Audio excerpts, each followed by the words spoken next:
Baik, Jabatan Pendaftaran Pertubuhan ROS telah meluluskan dengan sedikit pindaan kepada permohonan berkaitan perlembagaan UMNO. Menurut Setiausaha Agung UMNO Datuk Seri Ahmad Maslan, kelulusan ROS itu berkuat kuasa pada 29 Julai 2022. Dan bagi mengulas dengan lebih lanjut perkara ini, sudah bersedia bersama saya di talian penganalisis politik Profesor Madya Dr. Hamidin Abdul Hamid. Terima kasih Dr. Hamidin sudi bersama saya dalam buletin Awani jam ini. Pertama sekali, apa langkah seterusnya bagi UMNO selepas kita lihat ROS telah pun luluskan pindaan perlembagaan parti itu? Terima kasih Naila. Saya kira ketika ini dengan jelas bahawa UMNO mempunyai kelebihan untuk mereka memasuki pilihan raya yang akan diumumkan pada bila masa sahaja. Ini menunjukkan bahawa UMNO mampu untuk bergerak ke pilihan raya dengan keadaan yang lebih selesa dan juga untuk mengelakkan perpecahan. Jadi saya kira apa yang akan berlaku dalam UMNO ketika ini ialah akan berlaku lebih banyak tekanan yang akan diberikan kepada Datuk Ismail Sabri, seorang Vice Presiden UMNO, supaya pilihan raya umum diadakan bagi membolehkan UMNO memenangi sebanyak mana kursi dan menjadi sebagai parti tunjang dalam pemerintahan negara pada masa selepas PRU yang ke-15. Ya, seperti yang Dr. Hamidin sebut tadi, ada kelebihan. Boleh Dr. Hamidin mengulas dengan lebih lanjut secara lebih spesifik siapa sebenarnya yang akan menerima manfaat daripada pindaan ini? Kelebihan yang saya masukkan dalam konteks ialah di mana tidak akan berlaku perpecahan yang jelas ya untuk UMNO menjelang pilihan raya yang ke-15. Sekiranya UMNO permintaan mereka kepada ROS itu tidak diterima oleh ROS, maka UMNO akan mengadakan pilihan raya dan melihat kepada kepimpinan UMNO pada ketika ini, saya percaya sudah pastinya akan berlaku pertandingan. Jadi dalam konteks ini, UMNO akan menuju pilihan raya yang umum yang ke-15 ini tanpa sebarang berlaku pertandingan, dan ini memberikan kelebihan kepada pemimpin kanan UMNO yang sedia ada dalam kepimpinan UMNO ketika ini. Mereka walaupun setengah mereka mempunyai kes-kes di mahkamah, tetapi dengan pengecualian daripada mereka untuk bertanding dan pertandingan boleh dikemudiankan lagi, akan memberikan ruang kepada mereka untuk mempunyai kuasa dan juga untuk mendapat tempat dalam pilihan raya umum yang akan datang.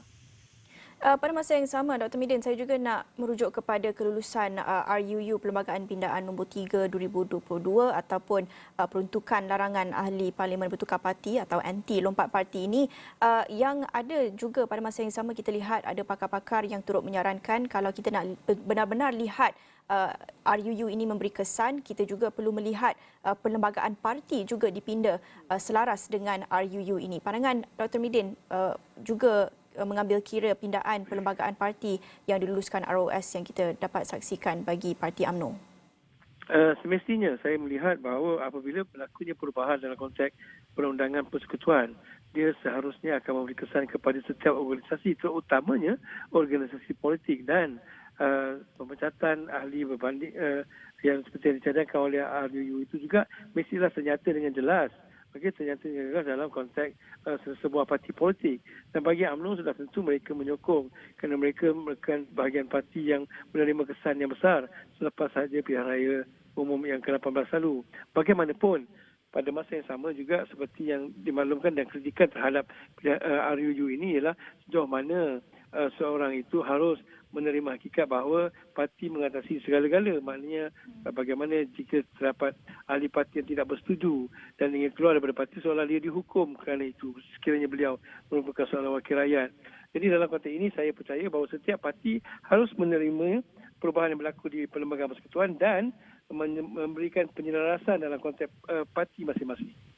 Seperti yang Dr. Hamidin kata, parti mengatasi segalanya. Jadi mengambil kira pindaan perlembagaan parti UMNO dan juga akta RUU anti lompat parti ini. Kedua-duanya, adakah Dr. Hamidin melihat ini akan mengukuhkan lagi kestabilan parti UMNO?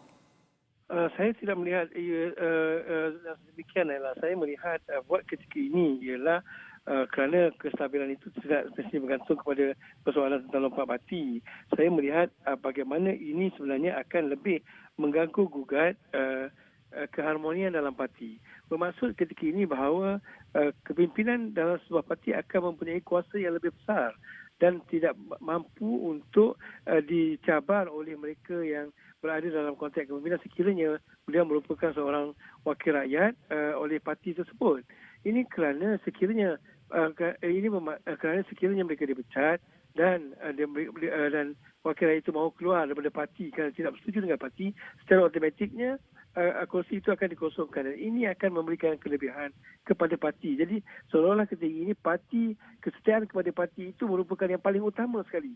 Sudah tidak lagi bercakap sekiranya kesalahan dilakukan oleh kepimpinan parti dan tapi tidak dihukum oleh parti dan sebagainya. Jadi dalam konteks ini saya melihat ada kelebihan apa yang diberikan oleh pembinaan RUU Lompat Parti ini, tetapi pada masa yang sama juga saya khawatir ia akan membina satu budaya di mana kesetiaan itu melebihi segala-gala.